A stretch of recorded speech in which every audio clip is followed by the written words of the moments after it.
স্মার্টফোনের নেটওয়ার্কের সমস্যা খুবই পরিচিত। দুর্বল নেটওয়ার্কের কারণে ঘন ঘন কল ড্রপ থেকে শুরু করে সংযোগ বিচ্ছিন্ন হয়ে যাওয়ার মতো ঘটনাও ঘটে থাকে। এসব সমস্যার বেশ কিছু সমাধানও রয়েছে। সিলেটে প্রকাশিত প্রতিবেদনে এ বিষয়ে তথ্য পাওয়া গেছে। নেটওয়ার্কের সমস্যা সমাধানের জন্য প্রথমে নিজের অবস্থান দেখতে হবে। বড় ধাতব কাঠামো বা দেয়ালের কাছে থাকলে নেটওয়ার্ক না থাকার সমস্যা তৈরি হতে পারে, কারণ এসব অবকাঠামো নেটওয়ার্কের অবাধ চলাচল বাধা দেয়। এসব জায়গা থেকে সরে এলে সমস্যার সমাধান হবে।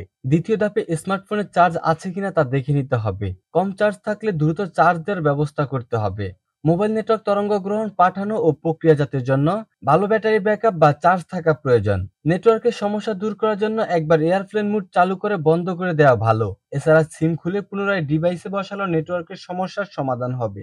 উপরোক্ত বিষয় ছাড়াও ডিভাইসের সেটিং সহ নিয়মিত সফটওয়্যার আপডেট না দেওয়া হলেও নেটওয়ার্কের সমস্যা হতে পারে, কেননা আপডেটের মাধ্যমে বিভিন্ন ত্রুটির সমাধান দেওয়া হয়। কাজে এমন কোনো আপডেট বাকি থাকলে তা করে ফেলুন। আপডেটের পর যদি কাজ না হয়, তখন ফোনের নেটওয়ার্ক সেটিং রিসেট দিয়ে দেখতে হবে। এভাবেও যদি কাজ না হয়, তাহলে সিম কোম্পানির সঙ্গে যোগাযোগ করে এ বিষয়ে জানতে হবে।